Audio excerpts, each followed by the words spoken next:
Bwana Yesu asifiwe, mtu wa Mungu. Karibu sana kwenye channel yetu pendwa ya Apostle Katambi. Bado tunaendelea kujifunza. Usiku wa leo, pata nafasi nzuri, kasema niweze kuongea na wewe kwenye channel ya Apostle Katambi. Na usiku wa leo naendelea kwenye somo letu la ardhi katika ulimwengu wa kiroho. Moja kwa moja itataka kujifunza nawe somo linalosema kumiliki kupitia ardhi katika ulimwengu wa roho.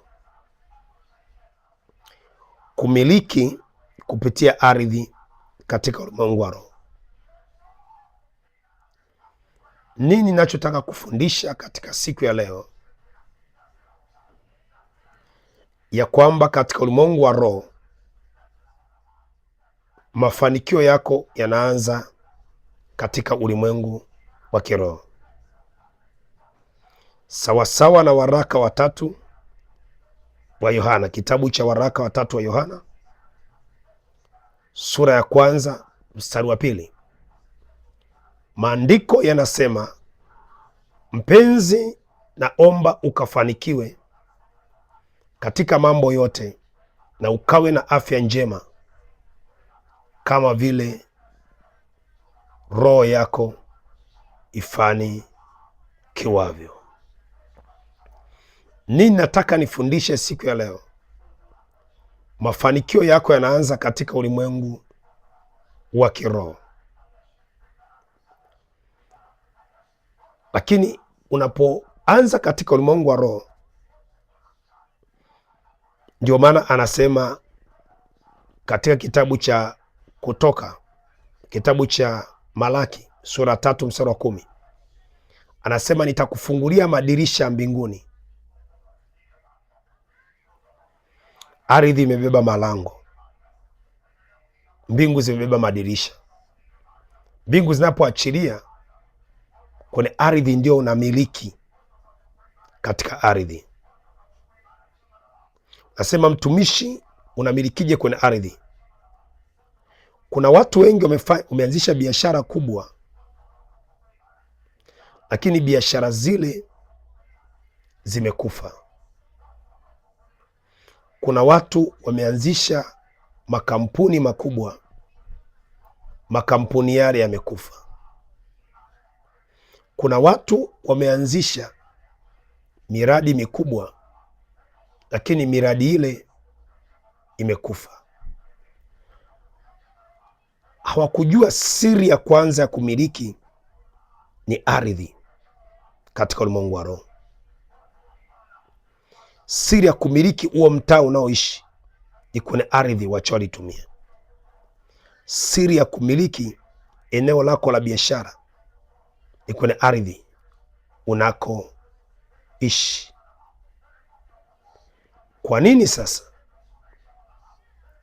Wengi walitamani kuwa na mafanikio makubwa, lakini ardhi iliwakataa. Wezi miliki bila ardhi kukukubali. Wezi kuongezeka kibiashara bila ardhi kukukubali katika ulimwengu wa roho. Kitabu cha Joshua sura ya 1 mstari wa 3. Joshua sura ya 1 mstari wa 3. Kama ni mara yako ya kwanza kuingia kwenye channel yetu pendwa ya Apostle Katambi, chukue fursa hii kukaribisha. Karibu sana, na ili upate masomo yetu kwa wakati na muda mwafaka, na kuomba bonyeza maneno yaliyoandikwa hapo juu subscribe, ili upate vipindi vyetu kwa wakati na kwa muda tunapotuma uvipate kwa wakati. Pia unaweza kuweka comment yako hapo chini. Mungu akubariki sana. Kumiliki kupitia ardhi katika ulimwengu wa roho. Yoshua sura ya 1 mstari wa 3. Joshua sura ya 1 mstari wa 3. Na ukaanza kutumia siri hii, utafanikiwa sana, kwa sababu utakuwa unatumia kanuni za kiroho kufanikiwa katika maisha yako. Ukachukua muda mzuri kuombea eneo unalofanyia kazi, ile ardhi unayofanyia biashara, ukaiombea, utafanikiwa sana. Hebu tuangalie katika Kumbukumbu la Torati sura ya 11 mstari wa 24. Kila mahali zitakapokanyaga nyayo za miguu yenu patakuwa penu, tokea jangwa la Lebanoni mpaka mto Frati mpaka bahari ya magharibi. Mungu anamwambia Musa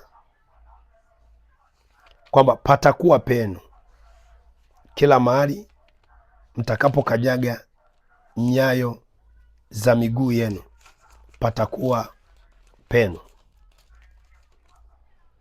Maana ya kuwa pako, maana ya kuwa pako, kwamba penu, yani maana yake wanapamiliki, wanapatawala. Musa na wana wa Israeli, Mungu akuambia kwamba mtamiliki kwa upanga mahali hapa, mtamiliki kwa vita mahali hapa. Mungu aliwaambia mtamiliki mtakapokanyaga. Kwenye miguu yako kuna nguvu Mungu ameweka. Kwenye miguu yako kuna nguvu Mungu ameweka, na unapokanyaga kwenye ile ardhi, ukisoma kwenye kitabu cha Wafalme wa Pili, utaona kwa wale wakoma 4 kuna sehemu Mungu anasema wakati wanaendea jeshi la kambi la Washami, Mungu akakuza vishindo vya miguu yao. Kuna nguvu katika miguu ambayo inakupa kumiliki unapokanyaga katika ardhi. Na sio tu unapokanyaga kwenye ardhi kwamba hiyo ardhi unakuwa umeimiliki ulimwengu wa roho, ni pale utakapotamka. Ndio maana kuna nabii mmoja alikuja Tanzania, Nabii TB Joshua. Alipofika kutoka kushuka kwenye ndege yake kwenye ardhi ya Tanzania, cha kwanza alikanyaga, alivua viatu, akakanyaga ardhi ya Tanzania.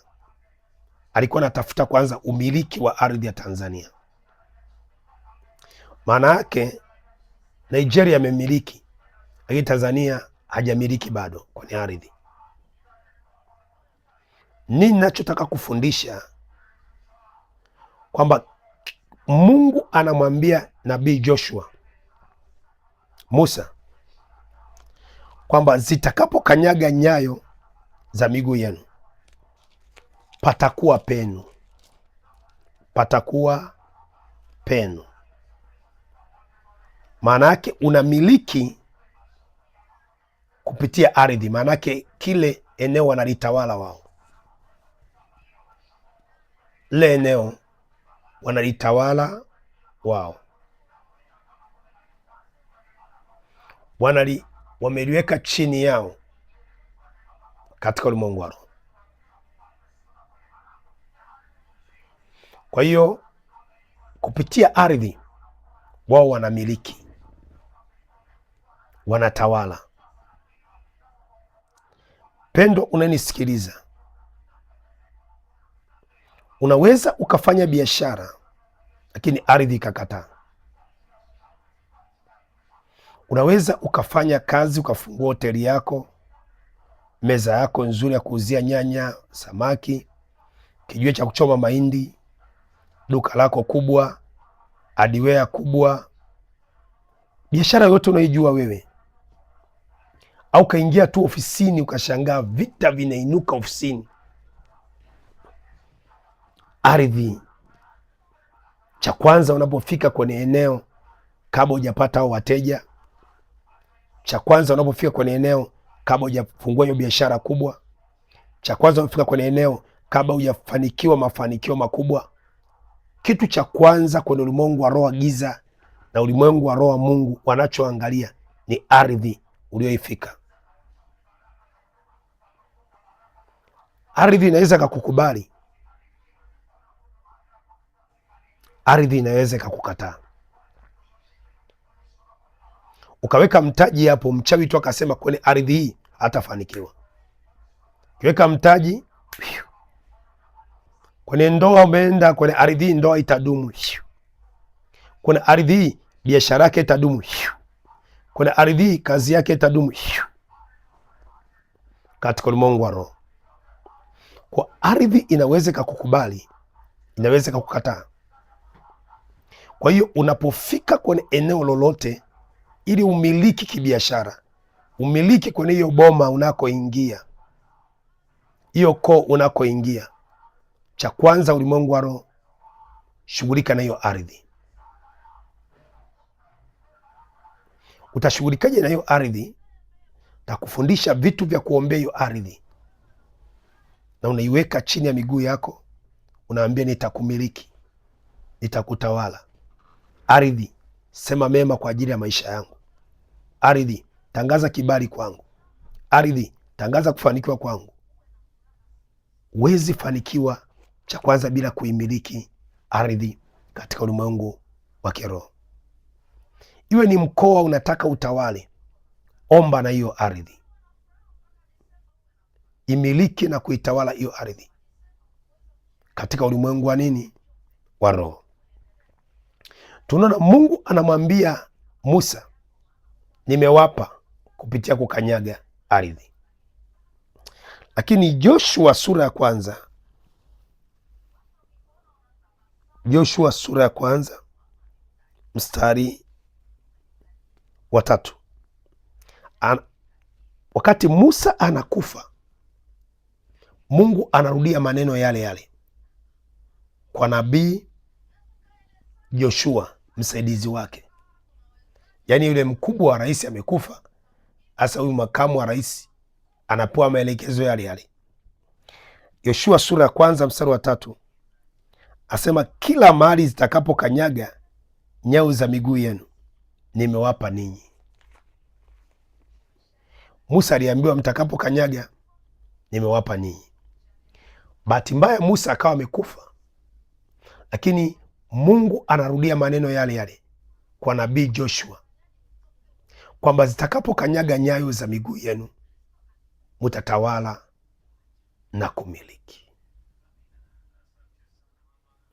Manake umiliki wa pesa, umiliki wa magari, umiliki wa majumba, umiliki wa ndoa, umiliki wa mafanikio unategemea ardhi unayokanyaga, ardhi unayoishi. Wachawi wanajua siri hii sana. Wakitaka kukushughulikia usitoboe kimaisha, huwa wanaitamkia ardhi. Kwa hiyo unapotaka kufanikiwa, pointi ya kwanza, miliki hiyo ardhi, ifanyie maombi. Watu wengi wanaenda kuingia kwenye nyumba, kwenye maeneo kwenda kuishi, wamejenga nyumba nzuri, lakini kwenye ulimwengu wa roho hawajamiliki hiyo ardhi. Una hati kabisa ya kiwanja, lakini kwenye ulimwengu wa roho hujaimiliki. Inawezekana unapoenda kujenga unakuta kulikuwa na uwanja wa wachawi, unakutania hapo. Unapoenda kujenga unakuta kuna mtu alizulumiwa, walirushana fedha, ardhi inaongea pale. Kwa ni muhimu sana kufanya kazi ya kuombea ardhi ili umiliki ilo eneo kupitia ardhi katika ulimwengu wa roho. Kwa wachawi wakitaka utawala eneo, huwa eneo la kwanza wanamiliki ilo eneo kupitia ardhi, na kila eneo unaloliona au mtaa unaoona wanalimiliki kwa sadaka zao katika ulimwengu wa roho, wanalitawala katika ulimwengu wa roho. Naomba unifuatilie katika somo lifuatalo kupitia subscribe channel hii, weka comment yako hapo chini, like video hii, share. Mungu akubariki katika jina la Yesu hai. Amen.